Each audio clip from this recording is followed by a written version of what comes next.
Hi guys, ఎలా ఉన్నారు? మరో ఇంట్రెస్టింగ్ వీడియోతో మళ్ళీ మీ ముందుకు వచ్చాను. ఈ వీడియో చివరి వరకు చూసి నచ్చితే ఒక లైక్ వేసుకోండి. ఓకే, ఇక వీడియో స్టార్ట్ చేద్దాం. తాత ముత్తాతలు సంపాదించిన ఆస్తులు మూలుగుతుంటే మేము కూడా 190 చెప్తామంటున్నారు మన ట్రేడ్ పండితులు.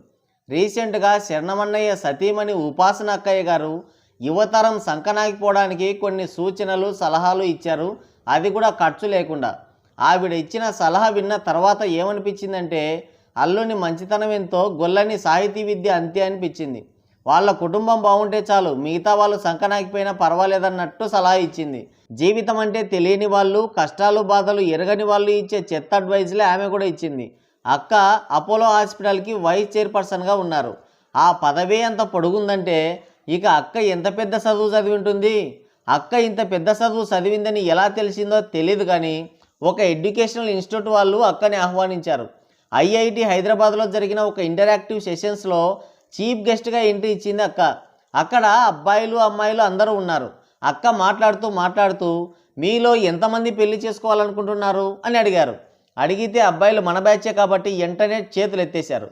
అమ్మాయిలు మాత్రం ఎవరు చేయెత్తలేదు. పాపం వాళ్ళేదో సిగ్గుతో బిడియంతో చేయెత్తలేదు. మీరే చెప్పండి, అంతమందిలో పెళ్లి చేసుకుంటారా అని అడిగితే ఏ ఆడపిల్ల అయినా సరే చేయెత్తుతుందా?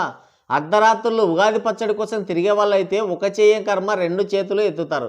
కానీ సాంప్రదాయబద్ధంగా పెరిగిన పిల్లలు ఎవరు కూడా అలా చేయెత్తరు. అందుకనే వాళ్ళు చేయెత్తలేదు. ఇక వెంటనే అక్కలో నుంచి ఒక ఫిలాసఫర్ బయటకు వచ్చాడు. ఫిలాసఫర్ అనే దానికంటే ఒక బిజినెస్ మ్యాన్ బయటకు వచ్చాడని చెప్పొచ్చు. వెంటనే స్త్రీలు పురోగమిస్తున్నారు, తొందరపడి పెళ్లి చేసుకోవాల్సిన అవసరం లేదు. ఈమె మాత్రం 23 సంవత్సరాలకే పెళ్లి చేసుకుంది. కెరియర్ మీద ఫోకస్ చేయండి, సెల్ఫ్ మేడ్ పర్సన్స్గా ఎదగండి. పిల్లల్ని కనడం మీ చేతుల్లోనే ఉంది, దానికి సైన్స్ సాయం చేస్తుంది, ఎగ్స్ని దాచుకోవడం ద్వారా. ఇదే నిజమైన సాధికారత అని చెప్పింది. అర్థం కాలేదా? అక్క ఏం చెప్పిందంటే పెళ్ళి మీకు అప్పుడే అవసరం లేదు, గుడ్డు దాచుకోవడం ద్వారా. గుడ్డు అంటే కోడి గుడ్డో గాడిద గుడ్డో కాదు, అండం. అండాలు మా హాస్పిటల్లో దాచుకోండి, 40 ఏళ్ళు వచ్చిన తర్వాత ఆ ఎగ్ ద్వారా ఐవీఎఫ్ చేయించుకొని పిల్లల్ని కనండి అని చెప్తుంది. ఇన్ని తెలివితేటలు ఎక్కడివి అక్క మీకు? ఈ తెలివి నీది కాదు, మామయ్యదై ఉంటుంది. అసలు 40 ఏళ్ళు వస్తే కాళ్ళే వెంట రావడం లేదు, ఇక పిల్లలు ఏమొస్తారు? ఒక పక్క సేంద్రియ ఆహారం తినండి అని చెప్పి పిల్లల్ని రసాయనాల ద్వారా కనండి అని చెప్తున్నారంటే ఏమనాలి?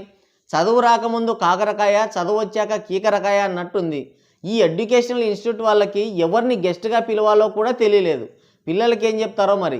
అసలు మేం చేసిన పాపం ఏంటి? తెలుగు రాష్ట్రాల ప్రజలను మీ ఫ్యామిలీ ఇలా తగులుకుంది. మీ ఆయనేమో అయ్యప్ప మాల వేసి సమాధుల చుట్టూ గింగిరాలు తిరుగుతాడు, ఇంకొకరేమో పెళ్ళినే అపహాస్యం చేస్తున్నారు. నువ్వేమో ఏకంగా పిల్లల్నే కనకుండా చేయడానికి పూనుకున్నావు. అసలే ఈ హిందూ గొర్రెలు ఒకరు ముద్దు ఇద్దరు హద్దు అనే భ్రమలో ఉండి మైనారిటీలు అవుతున్నారు. నీ మాట వింటే డైనోసార్ల కంటే తొందరగా అంతరించిపోతారు. ఈ ఉచిత అడ్వైజులకేం తక్కువ లేదు. అపోలో హాస్పిటల్లో 15 బెడ్లు పేదవాళ్ళకి ఉచితంగా కేటాయిస్తామని మీ తాతగారు మాట ఇచ్చారు. అదేమైందో తెలీదు. దాని గురించి ఏం చెప్పవు, అది చెప్పొచ్చు కదా. ఫస్ట్ హెల్దీగా న్యాచురల్గా పిల్లల్ని కనే అవకాశం ఉన్నప్పుడు ఎగ్ ఫ్రీ చేయాల్సిన అవసరం ఏమొచ్చింది? నువ్వేమో 23 ఏళ్ళకే పెళ్లి చేసుకుంటువి, అందరినేమో కెరీర్ మీద ఫోకస్ చేయండి, 40 ఏళ్ళకి పిల్లల్ని కనండి అంటున్నావు. వ్యాపారం.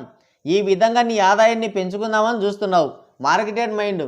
మీ ఫ్యామిలీ అంతా ఇంతే. మీరు బాగుంటే చాలు, జనాలు ఏమైపోయినా బాధ లేదు మీకు. ఇప్పుడున్న జనరేషన్కి 40 దాటితే గ్యారంటీ లేదు. అలాంటిది 35-40 ఏళ్ళకి పిల్లల్ని కంటే వాళ్ళని సీకేది ఎప్పుడు, వాళ్ళ పెళ్ళిళ్ళు చేసేది ఎప్పుడు, వాళ్ళ కెరియర్ని బాగు చేసేది ఎప్పుడు? వీళ్ళే 40 ఏళ్ళకి చేసుకుంటే వాళ్ళు 40 వచ్చిన తర్వాత చేసుకుంటారు. అప్పటిదాకా వీళ్ళు ఉంటారా? ఏజ్ బార్ అయితే పిల్లలు పుట్టే సామర్థ్యమే తగ్గిపోతుందని డాక్టర్లు అడ్డగాడిదల్లా అరుస్తున్నారు.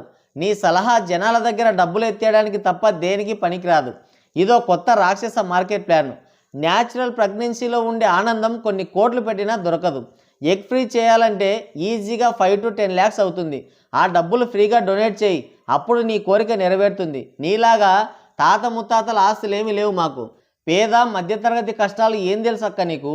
చదువు కోసం బంగారం లాంటి పొలం 10 లక్షలకు అమ్మి చదువుకుంటే చదువు అయిపోయిన తర్వాత 10,000 జీతానికి పనిచేస్తున్నారు. ఈ లోపల ఆ అమ్మిన పొలం విలువ 10 కోట్లు దాటిపోతుంది. అంటే మేము చదువు కోసం పెట్టే ఖర్చు సముద్రం అంత అయితే మాకొచ్చే జీతం దాంట్లో కాకిరెట్టంత. ఆ 10,000తో ఎగ్ ఫ్రీజ్కి నీకు 10 లక్షలు ఎలా కడతాం మేము? ఇది నేచర్ సైకిల్లాని దెబ్బతీసే ప్రయత్నం. ఫైనాన్షియల్ కెరియరు, పెళ్లి లైఫ్ పక్కపక్కనే రైలు పట్టాలా నడుస్తాయి. ఏది మిస్ అయినా బతుకు బస్టాండే. ఏ వయసులో జరగాల్సిందే ఆ వయసులో జరగాలి. జీవ వైవిధ్యం అనేది కేవలం మానవేతరులకే సంబంధించిందా? భగవంతుడో లేదంటే ప్రకృతితో జీవుల్ని సృష్టించడం జరుగుతుంది. ఆ తర్వాత ఆ సృష్టిని కొనసాగించే బాధ్యత సదరు జీవులదే. క్రియేషన్ ప్రొక్రియేషన్ మధ్య ఉండాల్సింది సహజ సిద్ధమైన మరియు అవినాభావ సంబంధం మాత్రమే. నువ్వు చెప్పిన అక్రమ సంబంధం కాదు. అరయన్ వంశం నిలుపనే కదా వివాహం అంటాడు హరిశ్చంద్రుడు. వంశం నిలబెట్టడం అంటే ప్రొక్రియేషన్ను ముందుకు తీసుకెళ్లడమే తప్ప సృష్టికి ప్రతిసృష్టి చేయడం కాదు. ఏదో ఒకటి ఆశ చూపించకపోతే చిన్నపిల్లలు సైతం అన్నం తినడానికి మారాన్ చేస్తారు. చందమామను చూపించో బూచోడొస్తాడని భయపెట్టో తల్లులు తమ పిల్లలతో అన్నం తినిపిస్తారు. అలాగే సెక్స్ అనే ఒక ఎరని చూపించింది ప్రకృతి. అలాగైనా సరే సృష్టి ధర్మం అనేది ఆచరించబడుతుందన్న ఉద్దేశంతో ఆ ఎరకు లొంగని వాడిని పున్నామ నరకం పేరుతో భయపెట్టి దారికి తెచ్చుకునే ప్లాన్ బి కూడా అమలు చేస్తూ ఉంటుంది. ఏమైనా సరే దీని పర్పస్ ఒకటే, ప్రొక్రియేషన్ అనేది నిరంతరాయంగా ఎటువంటి ఆటంకం లేకుండా కొనసాగాలి అంతే. నువ్వు నీ వ్యాపారం కోసం దాన్ని దారి మళ్లించాలని చూస్తున్నావు. తెలుగు జనాలపైన పగను పెంచుకున్నారు మీరంతా, మీ ఫ్యామిలీ మొత్తం. మీ ఆయనకి ఒక్కో సినిమాకి 100 కోట్లు, మామకి 60-70 కోట్లు, నీకు హాస్పిటల్ ఆదాయం. ఇవన్నీ చాలనట్టు ఇంకో కొత్త దారి వెతుకుతున్నావు. దేవతవు తల్లి నువ్వు. నీకు ఆడపిల్లల కెరియర్ పైన అంత ప్రేమే ఉంటే అది కాదమ్మా చెప్పాల్సింది. పెళ్ళికి తాలికి విలువివ్వండి. అర్ధరాత్రులు ఉగాది పచ్చడి కోసం ఎక్కడికి వెళ్ళొద్దు. భర్తని గౌరవించండి, పిల్లల్ని బాగా పెంచండి, ఇలాంటివమ్మా చెప్పాల్సింది. సరే నువ్వు చెప్పినట్టు ఎగ్ ఫ్రీజ్ చేస్తారు, 40 ఏళ్ళ వరకు ఉండి అప్పుడు పొదుగుతారు, ఓకే. మరి ఫీలింగ్స్ వస్తే అవసరానికి డేటింగ్ అని, లివింగ్ టుగెదర్ అని, పబ్బులు పార్టీలని తిరుగుతూ అందరినీ గోకుంటూ పోవాలా? అలా అయితే అది వ్యభిచారం అవుతుంది కదా. ఇప్పటికే మీ సినిమా వాళ్ళ దయ వల్ల చాలా ఘోరాలు జరుగుతున్నాయి సమాజంలో. అవి చాలవన్నట్టు మీ సత్తు సలహా ఒకటి. ఒకప్పుడు మనవళ్ళు మునిమనవళ్ళు వాళ్ళ పెళ్ళిళ్ళు కూడా చూసేవాళ్ళు. ఇప్పుడు కొడుకుల పెళ్ళిళ్ళు చూసేవాళ్ళు కూడా కరువవుతున్నారు. 30 ఏళ్ళు దాటితే ఫుడ్ వల్ల ఎన్నో రోగాలు. 40 ఏళ్లలో పిల్లలు కనగలరా? కని పెంచగలరా? ఆరోగ్యం లేనప్పుడు డబ్బుతో ఏం చేసుకుంటావక్క? కెరియర్ అంటావా? పట్టుదల ఉంటే అన్నీ సాధించవచ్చు. దానికి పెళ్ళి పిల్లలే అడ్డు కాదు. ఒకప్పుడు సూర్యుడు అస్తమించని సామ్రాజ్యం అనేవాళ్ళు బ్రిటిష్ రాజ్యాన్ని. వాళ్ళు కూడా ఇలాగే పెళ్ళి వద్దు పిల్లలు వద్దు అని అడ్డగాడిదలా తిరుగుతుంటే జనాభా తగ్గిపోయింది. పనిచేయడానికి కార్మికులు లేక అక్రమ వలసదారులకి ఆశ్రయం ఇచ్చారు బంగ్లాదేశ్, మయన్మార్, పాకిస్తాన్ రోహింగ్యా ముస్లిమ్స్లకి. ఇప్పుడు వాళ్ళ జనాభా ఎక్కువై షరియా చట్టాలు కావాలని రోడ్డెక్కారు. వద్దని ఈ బ్రిటిష్ కుక్కలు రోడ్డెక్కారు. మొత్తానికి అందరూ రోడ్డున పడ్డారు. నీ మాట వింటే కనుక ఇప్పటి యువతరం మనకు కూడా అదే గతి. కాబట్టి దయచేసి ఇలాంటి ఉచిత సలహాలు ఇవ్వద్దు తల్లి అని కాళ్ళ వేళ్ళ పడుతున్నారు మన టేడ్ పండితులు. మరి గుడ్లు ఫ్రిడ్జ్లో పెట్టుకోవాలని ఉపాసనక్క ఇచ్చిన సలహాపై మీ అభిప్రాయం ఏంటి? కింద కామెంట్ చేయండి. సో గాయ్స్, ఇది వీడియో.